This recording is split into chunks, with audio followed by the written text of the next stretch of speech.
you started to get a sense now of how broad the playground is, how many different elements there are in play. So we're talking about some financial innovations that could be fundamental, that are fundamental enough that you have both government and banking institutions taking a look at this very early on because they understand that the tool that's been created has a lot of power associated with it, even if we don't really have any understanding of what that power is.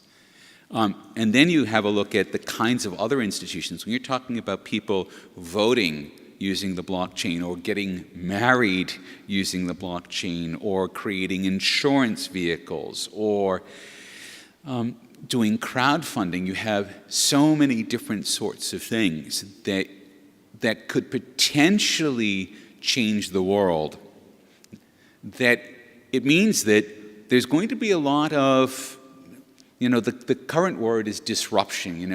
The folks in the digital space like to throw that word around, oh, we're disrupting this, we're disrupting that. Well, let me tell you, the only people who enjoy disruption are the people causing it. Everyone else gets a little upset. So, which is my way of introducing Jerry Brito. He is the executive director of Coin Center. It is a nonprofit research and advocacy center focused on the public policy issues facing cryptocurrency technologies such as Bitcoin. He also serves as adjunct professor of law at George Mason University. Let's welcome Jerry. Hello. Okay, Jerry, so what are the major issues that the regulators are looking at when they're talking about using cryptocurrencies? And you're a specialist in the United States, so why don't you start there? Sure. So in the United States, you have a division between the state governments and the federal government. And actually, the most action is happening at the state level. At the state level, you have money transmission licensing. So basically, if you're a money transmitter, and essentially all Bitcoin businesses, not all Bitcoin businesses, but things like exchanges. Recently, it's been determined that probably things like payment processors may also qualify. These are all money service businesses. If you're a money service business, you need to acquire a license in each of every state in which you operate. So this means that if you're going to be operating nationally or globally, you have to get 48 different licenses. And this can be a very onerous and very costly process. New York has been the state that's taken the lead in developing these licenses. Rather than taking their existing money transmission statute and applying it to Bitcoin and to cryptocurrencies, as some other states have done, notably Texas. What New York has done is that it has decided to create a new type of license called a bit license for cryptocurrencies, for digital currencies. And so right now there's a proceeding ongoing in New York where they have issued a draft proposal of the bit license rules. They've taken comment from the public, and now we're awaiting a new draft of that proposal and then another round of comments before we see a final version. We expect the final version to come out in the new year. And so that's really the main set of regulations. At the federal level, you have other issues, including consumer protection. So very recently, the Consumer Financial Protection Bureau suggested that the same regulations that might apply to credit or debit cards might apply to Bitcoin wallet providers. So things like making sure that customers have the funds that they are told they have in custody, but then also things like being able to reverse payments. And that's something that sort of butts up against the technology that we have in the blockchain. Then you have things like financial regulation. So as we see Bitcoin derivatives and Bitcoin securities emerge, so for example, recently Terra Exchange here in the US began trading the first Bitcoin swap. This is regulated by the CFTC, the Commodities Futures Trading Commission. And you also have folks trying to get a Bitcoin ETF off the ground to allow just your average person to buy Bitcoin without actually holding the Bitcoin themselves, simply buying a share in a fund that holds Bitcoin. This would be regulated by the Securities and Exchange Commission. And as we see new innovations in the space, for example, crowd sales of crypto equities, of tokens that can be used in a blockchain of different kinds. So, for example, something like Ethereum, this might be subject to securities regulation as well. There's a lot more. There's tax treatment. There is, of course, anti-money laundering and terrorist financing regulation, which requires Bitcoin businesses to know who their customers are and to report suspicious activities. And a lot more that I could go down the list. So we're pretty busy right now. One of the things that it's not really clearly a regulatory issue. You can't really point to one particular regulator or one particular regulation, but that is nevertheless a very important issue for Bitcoin and cryptocurrencies development here in the States, and I think globally too, is access to banking. So startups, different Bitcoin businesses that are related to Bitcoin in some way or another are having a very difficult time simply getting a bank account and having access to the traditional financial system. And that's not the result of any particular regulation, but it's a result of banks sort of fearing what they see as a reputational risk associated with Bitcoin. And they basically are afraid that their prudential regulators will look askance at them doing business with Bitcoin companies of different kinds. And so that's a tough problem to solve, because what you need to solve that problem and get banks comfortable with banking Bitcoin businesses is all these other regulations, is getting New York to produce a bit license that companies can comply with. It is getting more clarity from the Consumer Financial Protection Bureau about what rules apply and which ones don't. And hopefully getting all of this in a clear, consistent, easy to comply with manner. So that's broadly speaking the state of regulation here in the United States. So it sounds to me like the cornerstone here is the bit license, that if we can actually get a bit license, then that becomes a prototype for not just jurisdictions across America, but probably jurisdictions around the world?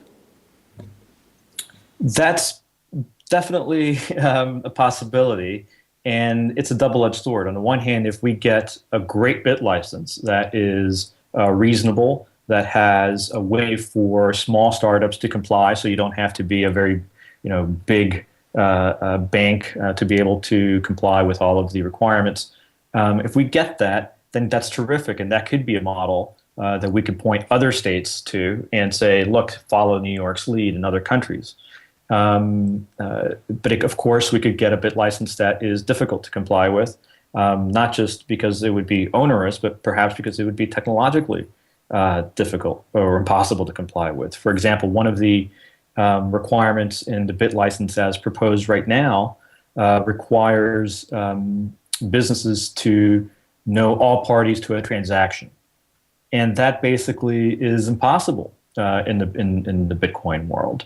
If you think about that, something like PayPal, which is a centralized payment system, you can make such a requirement because if I send you money via PayPal, well, PayPal knows each of our identities because we're both customers of PayPal. But using Bitcoin, well, somebody like Coinbase, let's say I am their customer, they know who I am, but then a third party sends me money, they have no idea who that is. It's kind of like requiring Gmail to know all parties to email conversations. Of course, Gmail is going to know their customers, their users, but they may not necessarily know who is emailing their users because it's an open system. So it's things like that that make me worry about the bit license.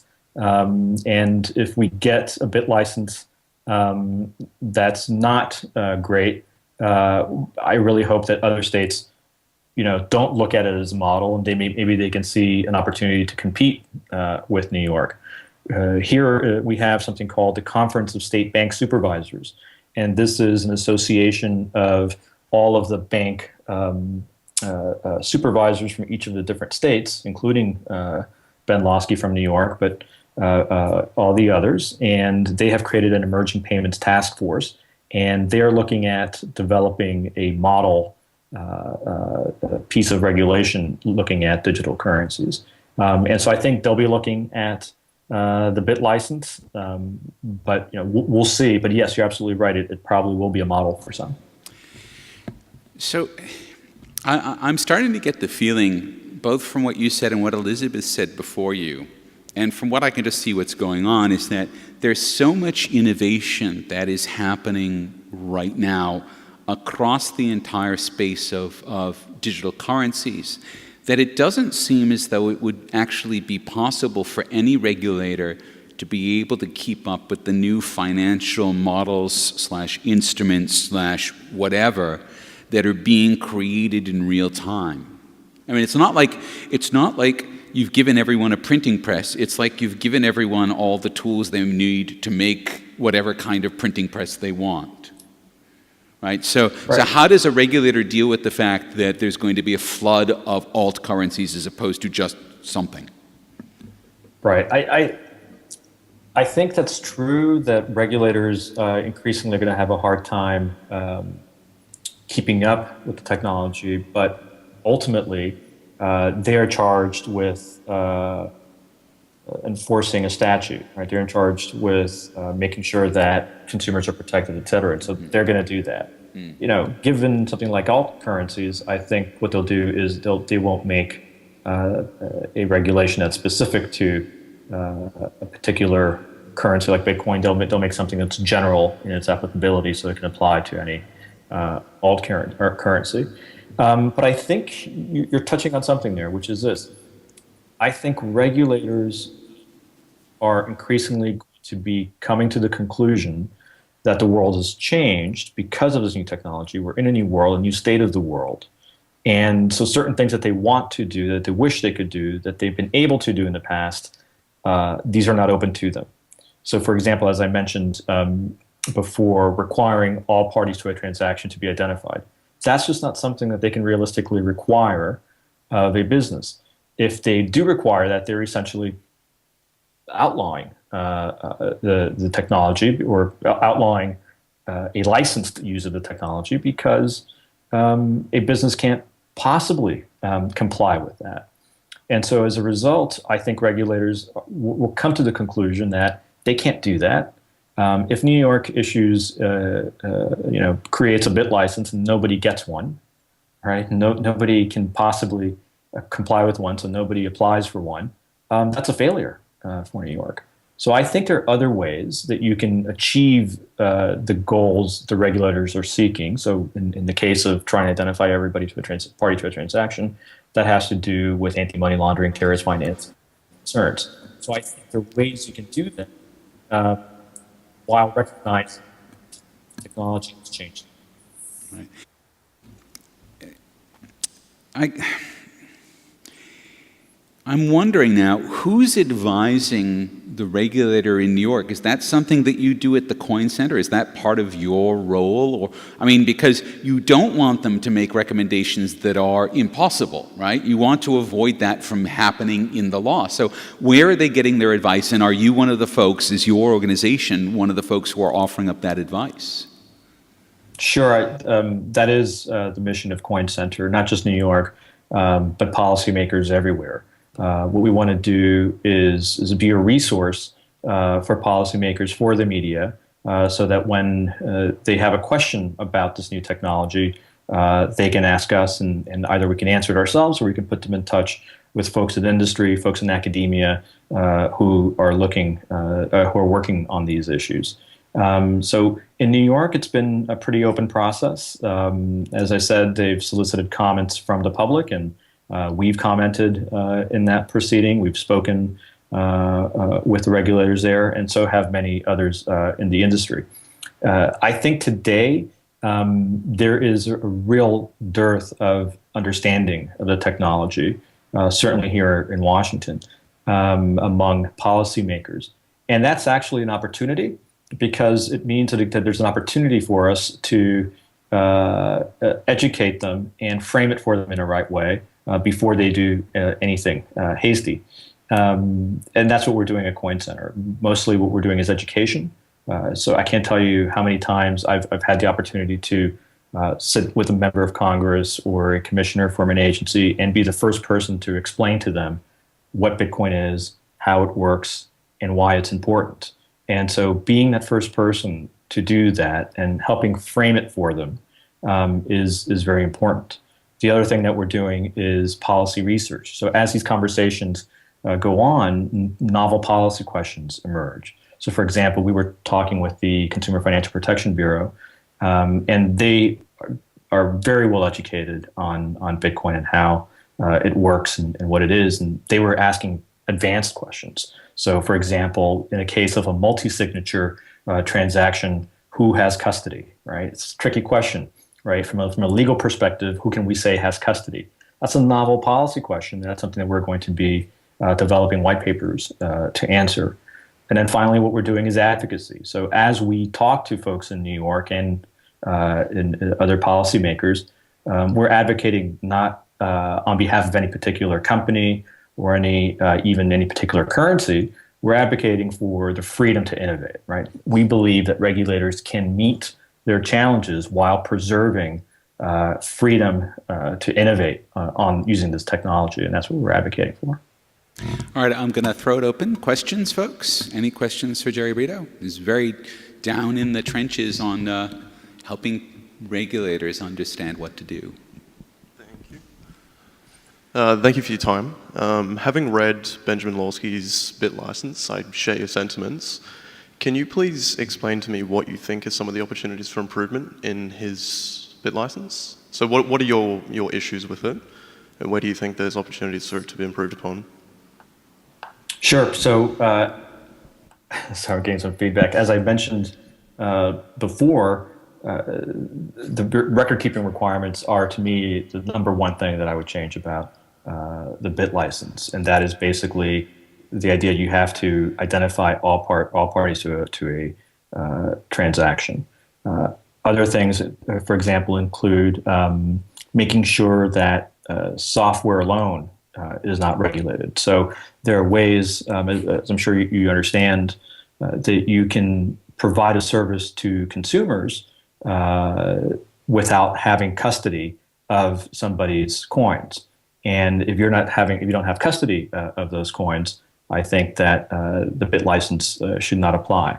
There are other things. So for example, making sure that the requirements are not too onerous or so onerous that small startups could not enter into the space. And so providing some kind of on-ramp, whether that's by exempting those beyond a certain threshold or otherwise creating some test that allows small players to enter, to acquire a bit license would be important. And finally, one thing that concerns me about the bit license as now written is that it does not distinguish between financial and non-financial transactions. So you can use the blockchain for all kinds of things that are not really financial transactions. Things like registering a wedding contract I heard mentioned earlier, right? Things like using the blockchain as a domain name registry, et cetera. These things do make use of an incredibly small transaction, but the purpose is not to transmit money. The purpose is to make a record in the blockchain. And so, of course, these should not be subject to bit licensing. And there are others, but I'll stop there. Okay. Next question.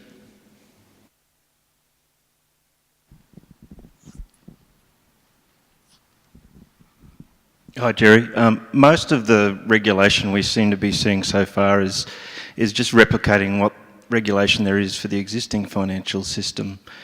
Do you see any evidence or appetite coming from anywhere to reassess the regulation to adapt to the new technology? So I think you're right. It's not so much that it is recreating existing regulation for new technology. It's applying. So there's this misconception I often see, especially in the media, where it's said, Bitcoin is an unregulated payment system or an unregulated currency. And I have to point out that Bitcoin has been regulated since day one, since it was launched in 2009. It's been regulated in the sense that if you are a business that is using Bitcoin to transmit money or to otherwise provide a service, you are going to be subject to things like the Bank Secrecy Act or money transmission regulation. And then the question is now, well, given that the technology doesn't exactly fit neatly into the boxes that these statutes create, what the regulators are doing now is simply interpreting the existing law and saying this is how it applies to this new technology. Here's some guidance about how that happens. And as far as appetite for making sure that we take that technology into account, I think there is that appetite. I think that the regulators understand that this innovation has a lot of potential for consumers and for the economy, and they don't want to sort of hamper that. They want to get it right, but of course, many of these regulators, their incentive is simply to carry out their function. Right? They're rewarded for zealously carrying out, protecting consumers or stopping terrorist financing, and so they can be a little bit myopic, but at the same time, they understand the value here, and I think they want to do the right thing. So it's just a matter of talking to them, explaining what the stakes are, explaining what are the consequences of some choices, and making sure that they do fall through their desire to do the right thing. Next question.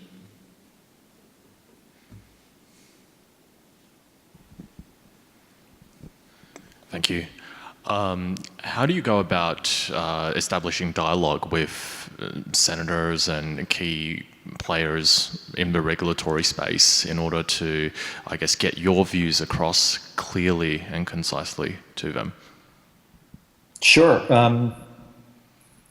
It's actually not that difficult. You simply reach out to them. You email, you call, you visit, and you set up a meeting and you talk to them. So I've been writing about this for a while. I've published several law review articles about this. I've testified before Congress. So I think I'm seen as something of an expert in this space. So it makes it a little bit easier for me to arrange those meetings. But essentially, they are eager to understand this. And when you call and offer, you say, "Look, I'm happy to meet with you and answer any of your questions." They will take that meeting. So that's how you do it. Other processes are open in the sense that, as I say, New York had an open comment process, and so we filed comments. Essentially, we took the bit license, analyzed it, and explained what we thought could be improved, submitted those comments, which are public, to DFS. We follow up with a phone call and say, if you have any questions, we'd be happy to meet with you. We do that. The CFPB recently asked for comments on their consumer protection rules. We'll be filing comments there and following up. So that's essentially how you do it. There's no big mystery. Last question, yes. Hello, is this on? Yep. Sorry, Jerry, I was just wondering, does the current banking system in the US, like the members of JP Morgan or Goldman Sachs, have any role in the bit licensing process? And if so, are they providing any kind of resistance to Bitcoin and the old currencies? That's a very good question. So Superintendent Lawsky from New York made a promise to make public all of the comments that the department had received in this proceeding. And it hasn't happened yet, but I suspect that they will do so soon. And so we will then see. To date, Coin Center, for example, has submitted comments, and we make those public, right? And so there are dozens of folks from the Electronic Frontier Foundation to many of the companies, to university researchers, to individuals who have submitted comments and have then made them public, said, look, we've submitted comments, here they are, you can read them. But typically in these kinds of proceedings, the regulator will make public all of the comments that they received. And so I'll be very interested to see if banks have submitted comments and what they say. To be honest, I don't expect banks to really be resistant to a bit license that makes sense for Bitcoin. I think what banks are most concerned about is that the requirements in the bit license don't affect them and their traditional activities. So how does what happens in the bit license, does it scoop them in some way, right? With cybersecurity requirements, et cetera. So I think that's going to be their main concern. I don't think, by and large, banks see Bitcoin as a very big competitive threat right now. More than anything, I think they're simply wary of it from a reputational perspective. They're afraid that if they do business with other Bitcoin businesses, that their regulators will look askance at that. Jerry, we have about 2 minutes left, so I'm going to ask the last question now. If you had one thing, if you could pick one thing that you could teach all of the politicians and all of the regulators, what would that be? That's a good question. Look, I think I would just open them to, or try to get them to understand the power of a decentralized, open network for innovation, what that means for innovation. And I think that's not that hard to do, because you can point to the internet, right? Before the internet, we had closed networks. You saw very little innovation. Things like fax machines and video calling had existed since the 50s, but it was, because it was a closed network, there was never any incentive to really get those out.